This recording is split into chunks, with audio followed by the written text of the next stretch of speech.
رمضان المبارک بخیر و عافیت اللہ تعالیٰ نے گزروایا، اور رمضان کے بعد چونکہ آپ سے گفتگو ہو رہی ہے تو اگرچہ دیر سے ہی صحیح، لیکن میری طرف سے آپ تمام سننے والوں کو عید کی مبارک ہو اور روزوں کی بھی مبارک ہو، اور جن ہمارے بھائی بہنوں سننے والوں نے توبہ کی ان کو توبہ کی بھی مبارک ہو کہ توبہ پر اللہ تعالیٰ یوں کر دیتا ہے جیسے آج ماں کے پیٹ سے جنم لیا ہو۔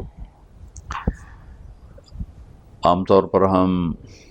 اللہ کی رحمت کے بارے میں بہت تھوڑا جانتے ہیں، بلکہ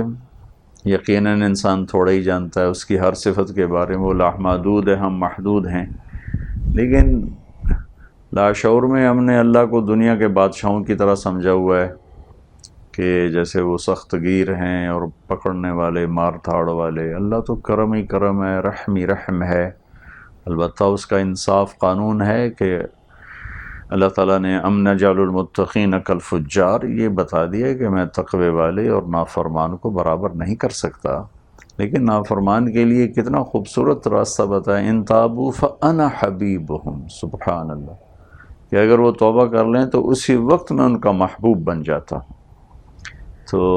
اللہ کی رحمت وسیع ہے اور انسان گناہ گار ہے، جب کبھی خطا ہو اس پہ باقی نہیں رہنا چاہیے، فوراً توبہ کرنی چاہیے۔ میرا اللہ اپنے فضل و کرم سے معاف کرنے میں بہت طاقت رکھتا ہے اور بہت خوش ہوتا ہے۔ تو خیر، ضمناً بات آ گئی، اللہ تعالیٰ نے ہمیں شوال کی مہلت دی ہے، شوال کا مہینہ دیا ہے، اور اللہ نے جناب رسول اللہ صلی اللہ تعالیٰ علیہ وسلم کی طفیل اس امت کے لیے بہت آسانیاں، بہت نرمیاں کر دی ہیں۔ رمضان میں روزہ تمام فرائض ایک فرض 70 کے برابر ہو جاتا ہے اور ایک نفل فرض کے برابر ہو جاتا ہے۔ اس طرح اس امت کو اللہ تعالیٰ نے بہت نوازا ہے۔ تو بلکہ جب یہ آیت آئی من جاء بالحسنۃ فلہ عشر امثالھا، جو ایک نیکی کرے گا ہم 10 دیں گے، تو یہ ایک عالمی قانون تھا جو ہر امت کے لیے تھا۔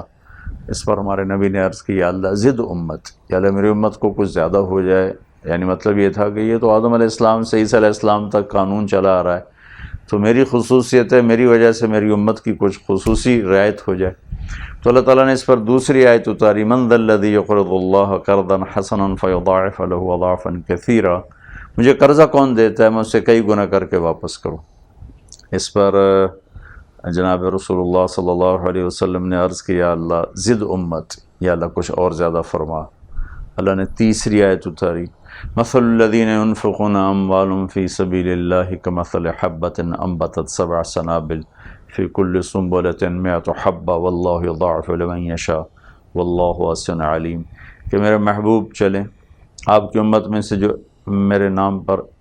1 روپیہ خرچ کرے گا میں اس کے عوض میں 700 گنا اس کو دوں گا، 700 گنا اس کی نیکی لکھی جائے گی، یعنی ایک خرچ 700 کے برابر۔ تو 1 پر 700 تو بہت زیادہ ہے، لیکن میں قربان جاؤں شفقت رسول پر، محبت رسول پر، اپنی امت کے لیے۔ آپ نے پھر کہا اللہم زد امت، اللہ میری امت کو اور زیادہ عطا فرما۔ تو اس پر اللہ تعالیٰ نے پھر یہ آیت اتاری، انما یوفی الصابرون اجرہم بغیر حساب، چلے میرے محبوب آپ سے ضرب تقسیم کیا کرنا،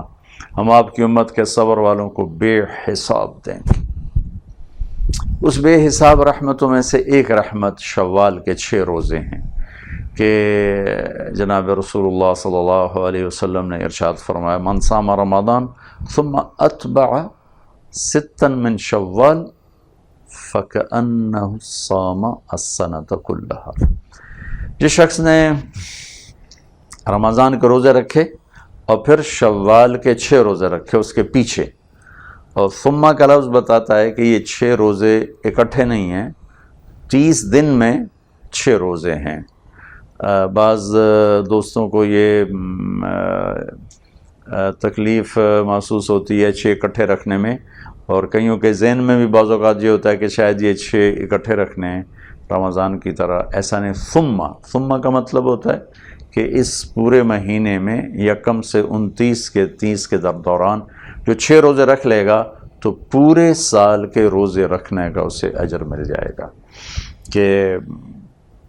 6 روزے اور یہ 36 ہو گئے اور سال کے دن ہیں 360 ہیں،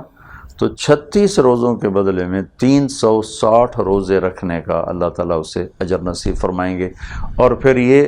جو قرآن کی فضیلت الصائمین والصائمات، روزہ رکھنے والے مرد، روزہ رکھنے والی عورتیں جو کثرت سے روزہ رکھتے ہیں، وہ تو اپنی جگہ پر ان کا اجر بے شمار ہے، لیکن جو تھوڑا کر کے بھی کثرت والوں کے ساتھ ہو جائے، ان کا شریک ہو جائے، ان کی برکتیں اس کو مل جائیں، تو اللہ کے محبوب نے فرمایا کہ جو یہ شوال کے 6 روزے رکھ لیتا ہے تو ایسا جیسے اس نے پورے سال کے روزے رکھ لیے، اور سارے سال کا وہ روزے دار ہے۔ اور وہ جو جنت کے 8 دروازوں میں سے ایک دروازہ ہے جس کا نام ہے ریان، تو وہ صرف روزے والوں کے لیے کھولا جائے گا، اور جو اس میں سے گزر جائیں گے وہ دروازہ بند کر دیا جائے گا۔ تو یہ جو خواتین، جو حضرات، جو جوان، جو چھوٹے بڑے،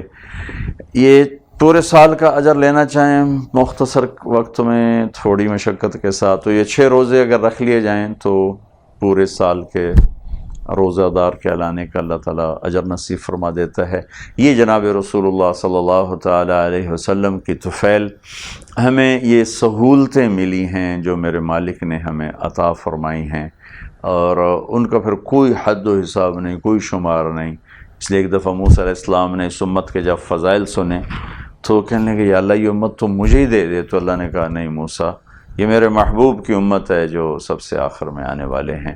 اس امت کی نبیوں نے تمنا کی کہ یہ امت ہمیں دے دی جائے، لیکن اللہ تعالیٰ نے ہمارا نصیب بنایا کہ ہمیں جناب رسول اللہ صلی اللہ تعالیٰ علیہ وسلم کا امت ہی بنایا، اور ساری سہولتوں کے بعد اور ساری آپ کے طفیل جو نعمتیں ملی ہیں، اس کے بعد ایک ایسی نعمت ہے جس کو سوچنا چاہیں تو کوئی کنارہ کوئی نہیں۔ آپ نے فرمایا کہ اللہ نے ہر نبی کو ایک دعا کا حق دیا کہ میرے محبوب، میرے نبی یہ دعا ہے، میں ایک دعا کا آپ کو حق دیتا ہوں، جو مانگیں گے ہم وہ کر دیں گے۔ تو آدم سے لے کر عیسیٰ علیہ السلام تک ہر نبی کو اللہ نے ایک دعا کا اختیار دیا، ہر نبی نے وہ دعا مانگ لی، اللہ نے قبول فرما کہ ویسا ہی کر دیا جیسا اس نبی نے چاہا یا رسول نے چاہا۔ جب ہمارے نبی کی باری آئی تو اللہ نے فرمایا میرے محبوب آپ کو بھی ایک دعا کا اختیار ہے، آپ بھی مانگیں۔ تو آپ نے کہا یا اللہ ٹھیک ہے، میں نے اختیار آپ کا قبول کیا، لیکن میں یہ دعا یہاں نہیں مانگوں گا، میں یہ دعا قیامت کے دن اپنی امت کے گناہ گاروں کی بخشش کے لیے مانگوں گا، اور میں اس کو اپنی امت کی شفاعت کے حق میں اس دعا کو استعمال کروں گا۔ یا آپ کی رحمتوں میں سے بہت بڑی رحمت، ہر رحمت بہت بڑی ہے، آپس میں مقابلہ کیا جائے بہت بڑی ہے، پھر آپ کی شفاعت کا مل جانا کتنی بڑی رحمت ہے، پھر پل صراط پہ آپ کھڑے ہوں گے امت کو گزارنے کے لیے، کتنی بڑی نعمت ہے، حوض کوثر کا آپ کے ہاتھوں پانی مل جانا کتنی بڑی نعمت ہے، آپ کے ساتھ جنت میں داخلہ ہونا۔ آپ نے فرمایا اہل جنت کی 120 صفیں، اس میں سے 80 صفیں میری امت کی ہیں، 40 صفیں باقی امتیوں کی ہیں، اور سب سے پہلے میں جنت میں داخل ہوں گا۔ سارے نبیوں پر جنت حرام ہے جب تک میرا قدم نہ پڑ جائے، اور ساری امتوں پر جنت حرام ہے جب تک میری امت نہ چلی جائے، اور میں کہا سب سے پہلے جنت میں داخل ہوں گا، بلال میری اونٹنی کی رسی پکڑ کے میرے ساتھ ہوگا، میرے لیے دروازہ کھلے گا، اور میرے ساتھ سب سے پہلے میری امت کے غریب لوگ داخل ہوں گے، باقی لوگ بعد میں داخل ہوں گے، سب سے پہلے میری امت اندر جائے گی، اس کے بعد باقی امتیں داخل ہوں گی۔ یہ جناب رسول اللہ صلی اللہ تعالی وسلم کی طفیل جو ہمیں نعمتیں ملی ہیں وہ میں نے مختصر ذکر کی ہیں، چند ایک ان میں سے یہ 6 روزے بھی ہیں، جو دوست، جو مرد، جو حضرات، جو خواتین مستورات رکھنا چاہیں ان کے لیے بہت بڑی فضیلت ہے، سارے سال کے روزے داروں نے اللہ تعالیٰ انہیں اجر نصیب فرمائے گا۔ اللہ تعالیٰ ہمیں عمل کی توفیق بخشے۔ السلام علیکم۔